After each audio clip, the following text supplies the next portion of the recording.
Paano yan mga dilawang DDS? Sanib puwersa na po si BB. Saka po yung dilawang si Marwas. Paano na yan? Yan po mga kababayan. Diyan niya Mr. Maravillas yung masasabi mo. Malamang maglaway sa inis at inggit yung mga dilawang DDS.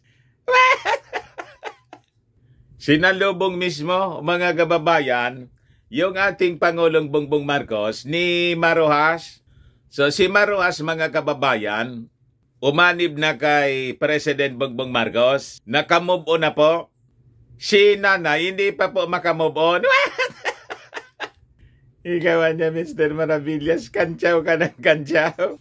Sinalubong mismo, mga kababayan, sa airport nang dumating yung ating Pangulong Bongbong Marcos sa Capiz. Siyempre naman niya, Mr. Maravillas, si lugar yun ni Marojas. O nga no, Roa City. Baluarte, mga kababayan, ni Marojas. Pati doon sa Aklan, pinasalamatan ng ating Pangulong Bongbong Marcos. Yung mga Aklanons, Panalo kahit sa mga dilawan, mga kababayan, yung ating Pangulong BBM. Sabi ko sa inyo, magwawala na naman po nito yung mga critics ng ating Pangulong Bongbong. But before ko, mga kababayan, na ibigay sa inyo yung full story, click subscribe muna dito po sa ating YouTube channel and hit the notification bell para lagi po kayong updated sa mga kaganapan dito sa ating bansa. Like and share na rin po na ninyo ng ating video. At wag na rin po ninyo, mga kababayan, na skip yung ating mga commercial ads para tuloy-tuloy lang ang pag-unlad ng bagong Pilipinas. The Land of Fear. Ayan po, mga kababayan. Sinalubong mismo dyan, mga kababayan, ni Marojas. Ayan si Marojas po. Very close pala ito, mga kababayan, si Marojas sa ating Pangulong Bongbong Marcos noon pang panahon noong mga binata pa sila. Doon sa Amerika, kasama, mga kababayan, ng ating Pangulong Bongbong Marcos sa Roa City, Capiz, sa rice distribution po ng mga bigas, mga rice distribution na nga po sa distribution po ng mga smuggled rice. Yan po, mga kababayan. Beyond red and yellow, Marcos happy to reconnect with New York buddy Marojas. Sabi ko sa inyo na sumurrender na po yung mga dilawang. Si Marojas niya, Mr. Maravillas, second cousin niya ng asawa ni BBM. Pero ang kinampanya nito ni Marojas po, si Lenlen. Pero malamang yung last hour po, ang ibinoto nito. Gano'n naman po ang politika. Baka last hour po, nilaglag ni Marojas si Nanay. Diba? Kasi nga po, blood is thicker than water. Yung asawa, si Attorney Lisa Araneta Marcos, second cousin po ni Marojas. Di ano niya, Mr. Maravillas, yung basa mo, baka bigyan ng ating Pangulong Bongbong Marcos ng posisyon si Marojas sa kanyang administrasyon. Ano naman po ang problema? Unit team nga po, lahat ng mga lugar ng mga dilawan, yung ating Pangulong Bongbong Marcos, pinuntahan na niya, una dito po sa lugar ni Lenlen. Nauna pa nga sa amin, sa Albay, yung Kamsor, mga kababayan sa pabahay. Kami last week lang pumirma, mga kababayan, yung mayor namin dito sa Legazpi City with the Department of Human Settlements Department of Housing and Human Settlements. Pero sa pinuntahan pa nga ng ating Pangulong Bongbong Marcos, yung Camarines Sur, yung Naga City, pangalawang beses na. Tapos yung Taguig City, mga kababayan, na lugar ni Cayetano, na isang full-blooded dilawan, nauna pang binigyan ng mga bigas po. Sinalubong mismo ni Mayor Lani Cayetano, yung ating Pangulo. So lahat ng mga dilawan na lugar, nauna pa. You see, ngayon naman po yung Capiz, Roa City, Aklan. Ngayon po, magbarkada pala sila. Best friend po. New York body po sila, baga kababayan, di ba? Sabi diyan, these two politicos prove friendship trumps politics. President Ferdinand Marcos Jr. and former Interior and Local Government Secretary Marojas may have political differences but managed to stay friends after all these years.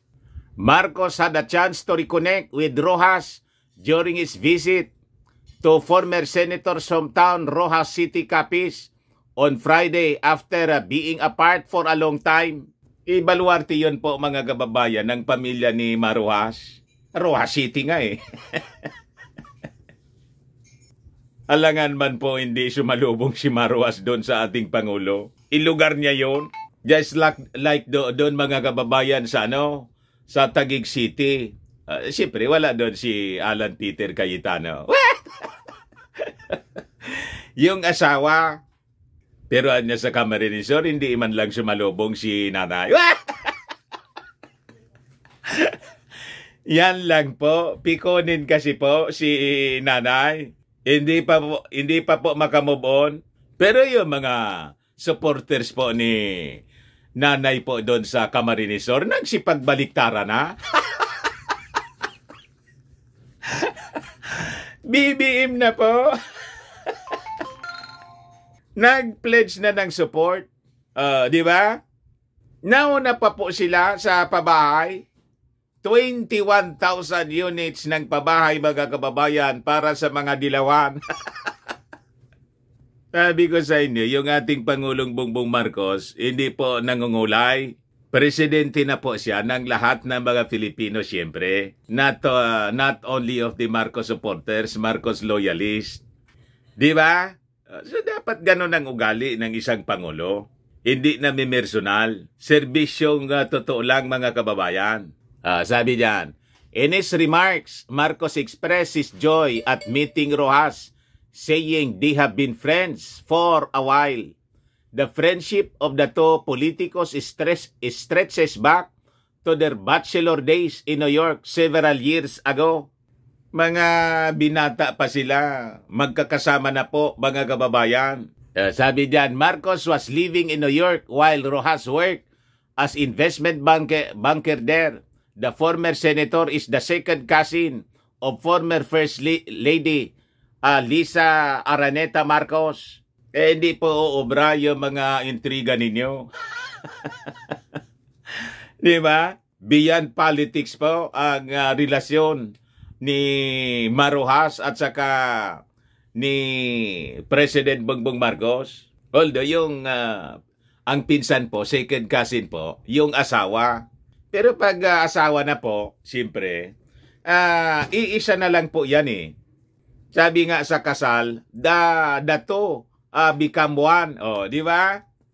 Sabi ng ating Pangulo, ang ating matagal na kaibigan, anak ng Capiz, nandito rin po ang dating senador and secretary na lahat na nahawakan mo. Lahat na yata nahawakan mo. Marojas, nandito po. Marcos said, introducing the former Aquino cabinet member to the crowd. Sabi po ng ating Pangulo, alam niyo po, kami ni Marojas, matagal na po kaming magkaibigan at kahit na hindi kami magkapanig kung minsan sa politika, matagal kaming nagsama sa New York. Kaya po, nakakatuwa, matagal ko na po siyang hindi nakausap at mabuti naman nagkaroon ng pagkakataon nag-usap kami dito pa sa Capiz, o sa Capiz. Sabi ni Maroas, wala niyang laglagan. Huwag mo niyang ililik yung mga escapade natin nung panahon na tayo'y mga binata pa. Ayan po. Magkatabi. Very close po yung dalawa. Walang laglagan, Marcos asked Maroas to keep their New York bachelor adventures a secret. Siguro yung mga kapilyuhan.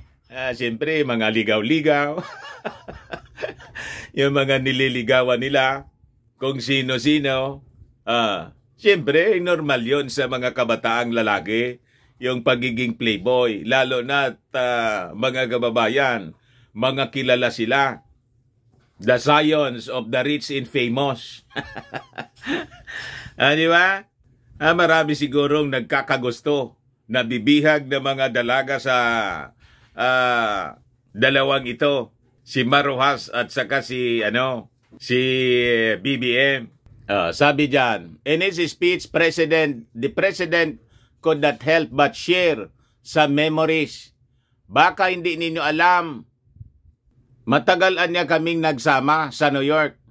Marcos then playfully asked Rojas not to spill the beans about their New York adventures. Sabi ng ating Pangulo, sana naman habang nandito siya, hindi na niya kinikwento yung mga nangyari sa amin noong nasa New York kami. Dahil bachelor pa po kami at marami kaming mga adventures na magkasama. So, ganon mga kababayan yung nakaka-intriga na kaganapan kahapon doon po sa Rojas City, sa Capiz, pati doon sa Aklan mga kababayan. At hindi lang mga kababayan sa Capiz, Rojas City, pati sa Aklan, namigay na mga smuggled rice yung ating Pangulong Bongbong Marcos. At iba pang mga tulong sa mga mamamayan. Ayan po. Mga kababayan, yung ating Pangulong Bongbong, walang pagod sa kanyang pangmomod-mod ng tulong sa mga mahihirap. Yan ang presidente po. Talagang on the ground po, sabi ni Nanay. Ayan po, ganyan karami yung mga tao. Ayan po, mga kababayan. Sige lang ang pamigay niya. Kaya tuwang-tuwa, sigawan po palagi yung mga tao. Mga kababayan. Kita ninyo? Sako-sakong bigas, mga kababayan, ang pinangmumod-mod ng ating Pangulong Bongbong. Ayun. Ngayon, nanawagan na rin po yung ating Pangulong Bongbong Marcos sa mga taga-Capiz-non, mga taga-Capiz pala, mga Capiz-non, na tumulong po sa kampanya ng ating gobyerno sa paglaban po sa mga smugglers. Sabi po niya, makilahok po tayo sa pagbantay sa ating lipunan. Marami pa rin po tayong malayang nakapangluluko ng kapwa. Tunay pong nakakagalit ang mga smugglers at hoarders na yan, sabi ng ating Pangulong Bongbong. Gaano man anya kalaki ang kanilang sindikato tulad ng natimbog natin na smuggler sa pier ng Zamboanga noong buwan ng Agosto, wala pong binatbat yan sa pagkakaisa, nagkaisa, sa nagkaisaan niya nating lakas. Kaya niya, pag may nalalaman na kayong sangkot sa mga ganitong transaksyon, huwag po kayong matakot na magsuplong. Nakikipag-ugnayan na din tayo anya sa Kongreso na maamyendahan ang ilang batas upang tuluyan ng maging krimen ang agricultural economic sabotage at mapabigat ang mga parusa dito. Yan po ang sabi ng ating Pangulong Bongbong Marcos. Ayos. Ayan man lang po, mga kababayan, baka lang gusto ninyo itong itry. Firmax Firming and Lifting Cream, pinapahid po sa mga pulses in affected area. Mainam po sa paninigas ng mga kaso-kasuan. Ito naman po, Automax Radiant Serum. Sa mukha naman yung application. Anti-aging po siya. You will look 10 years younger than your age. Sa mga cancer patients naman po, baka lang gusto ninyo itong itry. Nengxia Red Mix Fruit Drink. Hindi man po siya gamot, food supplement siya. Kaya lang, gawa siya mga kababayan sa goji berry. Yung goji berry may anti-cancer properties. Ayos, yung mga inquiries ninyo, dumiretso na lang kayo sa aming messenger sa Facebook para masagot namin agad. Ako po si Dante Maravillas. Bye-bye. God bless.